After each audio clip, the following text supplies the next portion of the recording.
సత్యసాక్షి అనుదిన మన్నా ద్వారా మీ అందరికీ శుభోదయ. నేటి యొక్క సాయంకాలము 5:30కు అలుగోలు ప్రాంతంలో క్రిస్మస్ ఆరాధన ఉంటుంది. దేవుని సాగులు పాస్తినాథ్ గారు సింహం ప్రార్థన అందరూ ఆహ్వానించినట్టు ప్రతి వారు పాల్గొవలసిందిగా కోరుకుంటున్నా.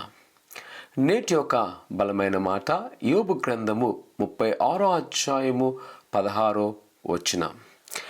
ఇరుకులేని విశాల స్థలమునకు నిన్ను తోడుకొని పోవును.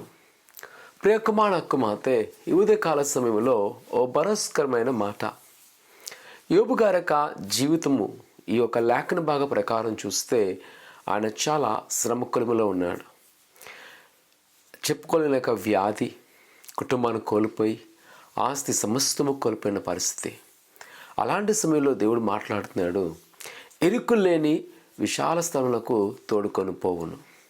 ఒకవేళ ఆ సందర్భంలో యోబు గారు ఎలాగా దాన్ని అర్థం చేసుకున్నాక తెలియదు, కానీ ఒకవేళ మనకే అనుకున్నట్లయితే తప్పనిసరి అనుకుంటాము, ఇంకా మనకు ఆ నిరీక్షణ ఉండదు.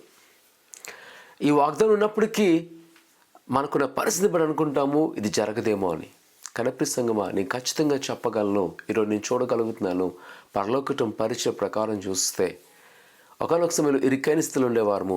ఈరోజు నిజముగానే ఒక విశాల స్థలంలో ప్రభువుని ఆరాధించుటకు ఆయన అనుగ్రహించాను. ప్రియకుమార కుమార్తె, ఈరోజు ఒకవేళ నీకున్న పరిస్థితిని బట్టి భయపడక, ఆందోళన చెందక, ఒకవేళ నువ్వు ఇరుకైన మార్గంలో ఉన్నావేమో, ఇదిగో ప్రభు నిన్ను విశ్వాసాలు తోడుకొని పోతున్నాడు. ఈరోజు శ్రమలు బట్టి, ఆపదలు బట్టి, కష్టాలను బట్టి వెనకడుగేయక, నిరాశపడక, నీ జీవితాన్ని ముగించుకోక, ఇదిగో ఒక కొత్త నిరీక్షణ, ఇదిగో కొత్త యొక్క దేవుని యొక్క వాగ్దానము ఆయన మనల్ని విశాలపరచబోతున్నాడు. ప్రార్థన చేసుకుందాం. పరిశుద్ధుడా ఘనమైన దేవా, నీ కొందాలు, నీ బిడ్డలను వారిని జ్ఞాపకం చేసుకోండి. నీ దీవెన, నీ ఆశ నింపండి. వారికున్న కోతులు, వారికున్న ఆటంకాలు యేసు నామమున తొలగించి నీ హస్తాల్లో భద్రపరచండి. నీ కృపాక్షములతో నింపి ఆయన నిసలు ఏదైతే అడుగుతున్నారో వాటిని నెరవేర్చమని యేసు నామమున అడుగుతున్నాం తండ్రి, ఆమేన్. ప్రభువైన యేసుని నమ్ముకుంచండి. ఆయన మార్గాలు విశాలపరచును గాక. ఆమేన్.